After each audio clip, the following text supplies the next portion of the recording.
Muy buenos días a todos, sean oficialmente bienvenidos al segundo capítulo de esta Esquina Médica. En el programa anterior hablamos sobre qué es la endometriosis, sus factores de riesgo, cómo se produce la enfermedad y mucho más. Te juro que te va a salir un cáncer de pulmón en algún momento de tu vida.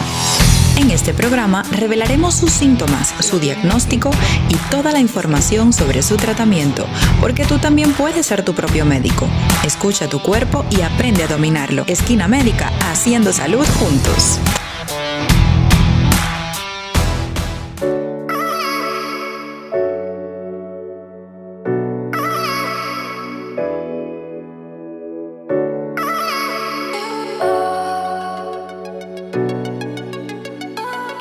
La endometriosis me gusta llamarla la enfermedad de las 3D más infertilidad. ¿Por qué? Bueno, les explico rápido. La endometriosis se caracteriza clínicamente por la aparición de dispareunia, que dispareunia no va a ser más que el dolor durante el acto sexual, o sea, durante el coito, tanto en el momento del acto sexual como después. Hay mujeres que incluso al otro día por la mañana todavía están teniendo dolor. La dismenorrea. La dismenorrea va a ser un síndrome que va a estar caracterizado por múltiples síntomas y signos que van a aparecer alrededor del periodo. ¿Qué significa esto? Que pasado mañana te toca el periodo menstrual y desde hoy ya tú empiezas con dolor pélvico, con congestión en las mamas, te duelen, qué sé yo, hay mujeres que le dan dolor de espalda, otras le da mucha fatiga, mucha astenia. ¿Ves? Son un grupo de síntomas que van a aparecer alrededor del periodo menstrual, siendo el dolor el síntoma fundamental y clásico de la dismenorrea. Y por último, la última D que caracterizaría a mis 3D más infertilidad es el dolor pélvico crónico. No es lo mismo tener un dolor, una menalgia, un dolor que te da por las contracciones uterinas para poder expulsar el endometrio funcional todos los meses, a un dolor pélvico crónico que lo vas a tener cada vez que tengas tu periodo menstrual, incluso entre los periodos menstruales, porque primero el dolor es alrededor de la menstruación, pero luego como que a medida que se cronifica la enfermedad y que van avanzando el número de implantes, pues va apareciendo dolor fuera del periodo menstrual, es algo así. Y un dolor que va a ser referido aquí, en la región pélvica, pesante, que no encuentran alivio con cambios de posiciones, que se toman un analgésico y mejoran un poco, pero luego le viene. Es un dolor que es persistente, es constante, es un dolor limitante, que es la palabra. De hecho, estas mujeres, que ya sabemos que la endometriosis aparece en edad fértil porque es dependiente de estrógeno, estas mujeres tienen un impacto muy negativo en su calidad de vida y sobre todo en su productividad. Mujeres que no pueden asistir al trabajo porque es que no pueden del dolor, no pueden caminar, les da dolor también en lo que es la cara interna de los muslos porque se irradia. Acuérdense que tenemos nervios en todas las partes del cuerpo y un dolor puede presentarse aquí, pero a través de los nervios seguirá el dolor hacia otros sitios también. Y así es el dolor de la endometriosis, un dolor que es persistente, limitante. Y bueno, siempre le pongo el más infertilidad. ¿Por qué? Porque las mujeres que tienen endometriosis, el 40% de ellas va a tener trastornos en la fertilidad. ¿Por qué? Bueno, se ha dicho que sobre todo en dependencia de dónde se dispongan los diferentes implantes endometriales. Digamos, si dio la casualidad que eres una de estas mujeres en que tiene un implante a nivel de la trompa de falopio, a nivel de las tubas uterinas, que las vimos el otro día, mírenla por aquí. Si la tienes aquí en la trompa de falopio, ¿qué puede pasar? Que este implante cierre la tuba uterina, la cierre, la comprima, la cambie de posición, pero por supuesto que el espermatozoide va a tener muchísimo menos espacio, va a tener una barrera más que superar para poder llegar al ovario, que es finalmente el sitio de fecundación. Por esa razón, la endometriosis se comporta como una de las causas de infertilidad. De todas maneras, todos los mecanismos por los cuales la endometriosis induce infertilidad no están del todo bien estudiados, pero bueno, se cree que los factores anatómicos juegan un papel fundamental en el desarrollo de la infertilidad. He dicho, caso cerrado. Oh, she's sweet but a psycho, a little bit psycho, one night she's screaming, I'm on my mind. Tema malignidad. Bueno, muchísimas veces, yo creo que siempre, la verdad, yo creo que siempre las mujeres vienen y me dicen, doctora, es que voy a tener cáncer porque tengo endometriosis y lloran y todo. Miren, mis amores, se los juro. Yo de verdad quisiera darle todas las respuestas a cada una de sus preguntas, pero hay cosas que incluso para nosotros los médicos también se nos van de las manos y esta puede ser una de ellas. ¡Ay, Dios mío! Cuando tú revisas te darás cuenta que en la literatura dice, en muchos lugares dice, que el riesgo de malignidad es muy bajo. El riesgo de malignidad en una endometriosis es bajo, sin embargo, se ha visto en otros estudios que se han hecho que el riesgo de cáncer de ovario, por ejemplo, sí está un poco más aumentado. Estas células tienden a veces a penetrar y hacen un cuadro clínico que se llama endometriosis profunda, que es cuando penetra más de 5 milímetros, y estas pacientes que tienen este tipo de endometriosis a veces sí que desarrollan cáncer de ovario un poquito más frecuente cuando las comparas con la población normal. Pero bueno, tampoco quiere decir, como ya les he dicho en otras ocasiones, que tienes el endometrioma y de pronto ya vas a desarrollar un cáncer de ovario. No, no es así, no hay una relación directa, causal de yo te produzco y tú vas a tener mañana cáncer. No, así tampoco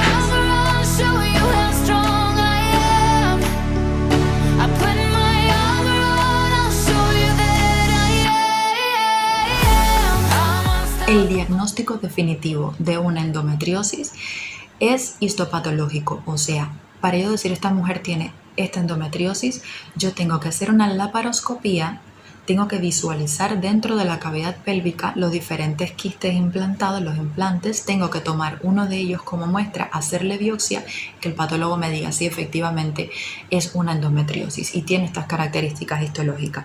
Lo que pasa es que tú, el 100% de las mujeres que tienen endometriosis, no la vas a llevar a este punto, no la vas a llevar a hacerle una laparoscopía, una biopsia, no, porque realmente el diagnóstico desde un inicio descansa en la evaluación clínica de la paciente. O sea, le haremos la anamnesis, ahí investigaremos un poco sus antecedentes familiares, sus antecedentes personales, tratando de buscar un poco el perfil de mujer que tiene endometriosis. Hablaremos también sobre las manifestaciones clínicas, súper importante buscar los signos clínicos, aunque he de decirles que la mayor parte de las mujeres que tienen endometriosis son asintomáticas y esto es un problema en realidad porque al ser asintomáticas no van a consulta cuando ya le está empezando la enfermedad y esto hace posible que la enfermedad progrese y que pasen a veces hasta 8 o 10 años en que la paciente acuda a consulta y le podamos hacer el diagnóstico. Pero bueno, desafortunadamente es una realidad con la que hay que lidiar. Así está mejor. Entonces se hace la evaluación clínica, se hace el examen físico, que es importantísimo aquí el tacto vaginal. Uno de los mejores momentos para hacer el tacto vaginal sería cuando la mujer está teniendo el periodo menstrual y entonces allí buscaremos unos signos muy importantes, evaluaremos tu útero, si es que está fijo, en qué posición, si está en retroversión, analizaremos el Douglas, que es un saco que se siente, bueno, cuando hacemos el tacto vaginal, veremos si tienes nódulos en el Douglas, nódulos dolorosos que son muy sugestivos de endometriosis y bueno, ya después podremos mandarte alguna prueba de imagenología que ellas nos van a dar el diagnóstico 100%, se lo repito, el diagnóstico es histopatológico y quirúrgico, pero sí nos van a decir, por ejemplo, si tú eres de las pacientes que tiene unos endometriomas ováricos, unos quistes en los ovarios, nos va a decir muy bien que tiene una lesión quística, que mide tanto, que, o sea, nos puede ayudar un poco también la imagenología a llegar al diagnóstico. Se indica ultrasonografía, se indica tomografía, se indica resonancia. Y bueno, con todo esto podemos decir si tienes los síntomas clínicos, si tienes los síntomas físicos, si tienes una imagenología positiva, decimos, bueno, mira, sí, esta paciente, yo digo, creo que tiene una endometriosis por la evaluación clínica que he hecho y ahora le voy a poner un tratamiento. Y si además de eso tú funcionas muy bien con el tratamiento, no tengo por qué llevarte a una laparoscopía y a una biopsia para diagnosticar la patología, ¿me entiendes? Dependerá del caso. Ahora, si tú eres una mujer que ha tenido una ruptura de un quiste ovárico, de un endometrioma y ha llegado como una urgencia, bueno, ahí sí que hay que intervenirte y ahí sí tomaremos muestra y ahí sí se diagnosticará. Pero por lo regular preferimos ser conservadores. Hay que ser conservador. ¿Por qué hay que ser conservador? Bueno, esto lo veremos más en el tratamiento.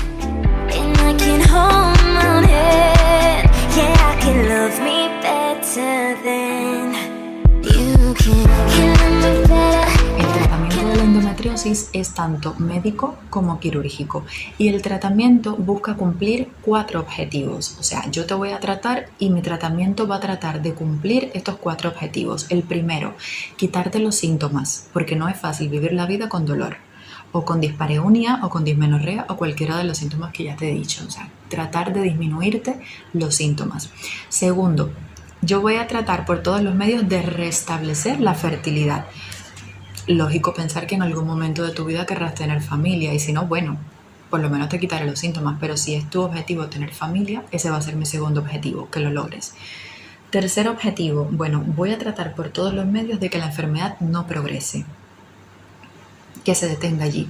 Y además voy a tratar de que lo que ya tienes trate de involucionar, o sea, se regrese la enfermedad, desaparezca ese tejido endometrial, se atrofie, que es como decimos en medicina. Decirte que no existe a día de hoy, no existe tratamiento ninguno, ni médico, ni quirúrgico, ni de ningún tipo que logre cumplir los 4 objetivos. De manera que nosotros vamos a ir trabajando con lo que tenemos y vamos a ir despacito. Despacito, quiero respirar tu cuello despacito. Tratando de cumplir puntico a puntico, ¿me entiendes? Y así lo vamos a hacer. Desde el punto de vista médico, ¿qué es lo que vamos a hacer? Bueno, podremos tratarte en un primer momento con tratamiento analgésico para el dolor. Los que más se utilizan, los antiinflamatorios no esteroideos del tipo ibuprofeno, naproxeno, piroxicam, ácido mefenámico, ketoprofeno, todos ellos son válidos. Ninguno es mejor que el otro. Todos son similares. Es un problema de adaptación del paciente y de cómo la paciente lo acepte mejor. ¿Qué otro tratamiento podemos utilizar? ¿Que no te sirvieron los AINES porque tienes un dolor muy intenso? Ah, bueno, pues entonces, qué sé yo, te mandaré mórficos, te mandaré morfina, ¿ya? O te mandaré, qué sé yo, habrá fentanilo, metadona, muchísimos opioides que se pueden utilizar. Entonces, eso es en cuanto al dolor. ¿Qué otra cosa hacemos? Bueno, después del tratamiento analgésico te podemos indicar tratamiento hormonal. El tratamiento hormonal, importante que lo sepan, no pretende en ningún momento detener para siempre la enfermedad. No lo va a hacer. No lo va a hacer. El tratamiento hormonal te va a ayudar por un término que, no sé, de 6 meses, te va a ayudar por un término de un tiempo y la enfermedad se va a detener un poco con tratamiento hormonal por este periodo. Pero una vez que tú termines el tratamiento hormonal, la enfermedad vuelve a aparecer, o sea, puede recurrir y lo hace. Entonces, dentro del tratamiento hormonal tenemos los progestágenos. Los progestágenos, es decir, hormona progesterona que te vamos a administrar. Y dentro de ellos está, por ejemplo, el Dienogest, que es el más utilizado. El Dienogest se utiliza en dosis de 2 miligramos diarios, siendo la dosis máxima 8 miligramos.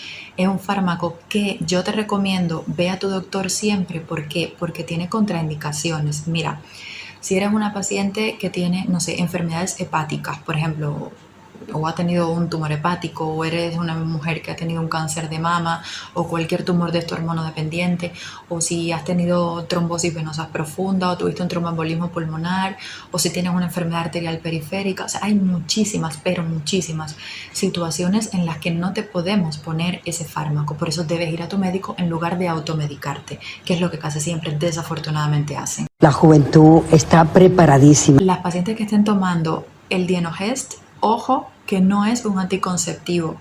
Si estás en tratamiento con Dienogest, cuidado porque puedes quedar embarazada. Estando en tratamiento con este fármaco, precisarás de anticoncepción. Tranquila, que yo entiendo. Al buen entendedor, pocas palabras bastan. Entonces, el Dienogest, maravilloso, muy bueno. El Dienogest básicamente lo que va a hacer es poner en descanso a tu ovario, o sea, va a inhibir la función ovárica.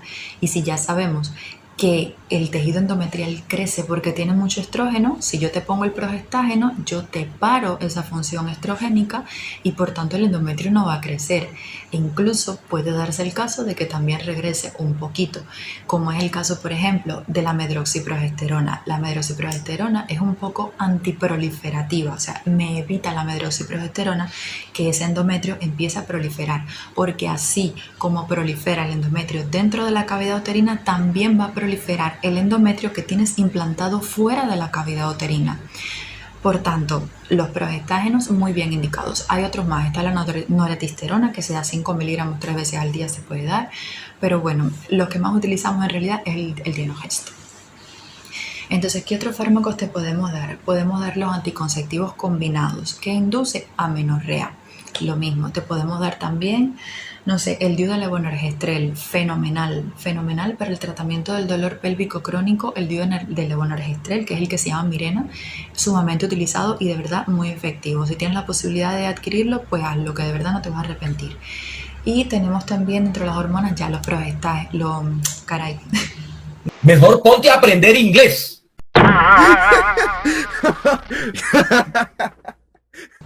Es que llevo mucho tiempo hablando, Dios mío, 25 minutos.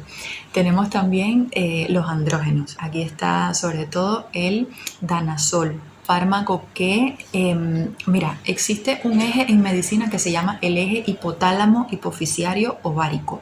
Es un eje que todos ellos van a tener muchas hormonas que van a ir bajando de una a otra y cuya finalidad es producir estrógenos por el ovario y progesterona después.